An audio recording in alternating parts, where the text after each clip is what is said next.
UCF and Kansas State have the number 1 and number 2 rush defenses in the conference. What sort of differences do they present in terms of the run defense? Yeah, I mean, Kansas State's done such a good job for a long time. That place has got some DNA in it that goes back a long time in the way they play. They run the ball really well. I think, I'm a firmer believer that when you get used to your offense, you get better at certain things too. And so I think they do a really nice job on offense. I know they've done it for a long time. There's a certain temperament and identity that they've got, and I think that carries over to your defense. I think, traditionally I've played there a couple times, played against these guys a couple times, know them pretty well as far as the culture and DNA. They've always been good at their rush defense. They've always given to run the ball, tough, really good group of coaches that know where you're going to be, and we've got a great test.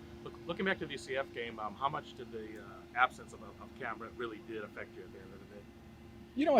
I think we talked about it before the game. I mean, it's a huge impact. The guy's a huge spark for us on and off the field, both mentally, physically, and emotionally. I think that type of leadership, you're gonna miss that in different aspects, whether it's going to be, on the field or the preparation for it. And I think it was still, I said it last week, and I still believe it. Those opportunities are still growth opportunities for us, because you got to be able to put certain guys in roles and see how your team and challenge your team to take up the space that those guys have made a void of. And I think that was an awesome opportunity for us. We found a way to get it done. With a young group in the first year of the offense. I mean, I couldn't be more proud of the way the guys just kept fighting and battling, and the ability for those guys to work through it last week, similar to the season, is going to be something that's going to really be a foundational building piece for us in offense. Coach kind of joked about, Cam trying to get into the game. Yeah. In the third quarter.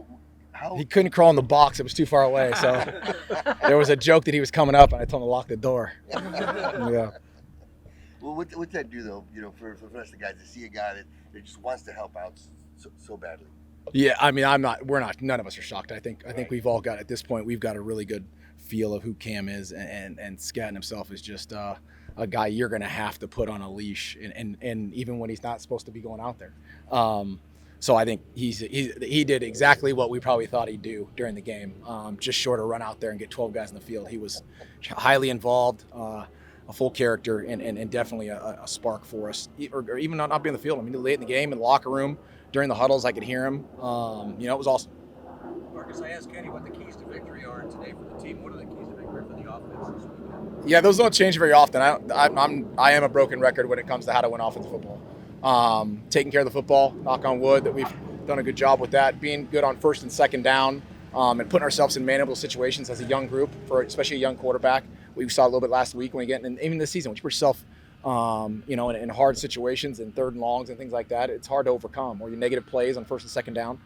But taking care of the ball, being effective in down and distance, you got to be able to control the critical situations. We've done a good job with some middle late stuff and some timing of our gamesmanship throughout the course of the season. Red zone. I mean, those things are all going to be good if it's a really, really, really good team. Well coached, tough. They know how to win football games. They've been around each other for a long time. Another awesome opportunity on the road and a really fun environment. How about the confidence level your guys have in number 10 under center? Yeah, I think each day and each practice and each game, they're getting a little more confirmation that the leadership role that Ten's taken on, that Sam's taken on, is something that can impact us. Obviously, is impacting us right now, and then as we continue to grow. And I think those guys like Scat had mentioned, those type of catalysts on your team. The more you get and the more that they produce, the better you get. As we all know, that's not a magic pill. Yeah. But we've got some guys who are producing consistently, both on and off the field, in ways to dictate the culture of this program, and let alone the offense. And I think it's been reflective in how we're playing. It's pretty impressive that you're into late November and your team's only lost one game where Sam has been in the lineup. Yeah, I think that's a huge attribute to Sam and his preparation, to the offensive unit, their preparation, to the work they put in the offseason. I mean, it goes way back. Those guys put in a lot of work. He logged some of if I'm willing to bet, most of the longest dark hours of any player on our team since he got here. And I don't think that's any secret of why things are working. How have you seen his field vision develop over his first season as a starter? Yeah, it's gotten improved. We talked about that, I think, at one point, maybe after Oklahoma State a little bit, even after, because I think we mentioned, the thing about coming off of an injury and then the 2-week layoff as a young guy was, okay, doesn't have the experience that maybe a guy in season 4, season 5 had. And you could see the vision, we picked up on a couple checks, saw some things a little better. There's still some things that are, progression reads are always going to be part of it. You're getting to your third and fourth progression. That takes time.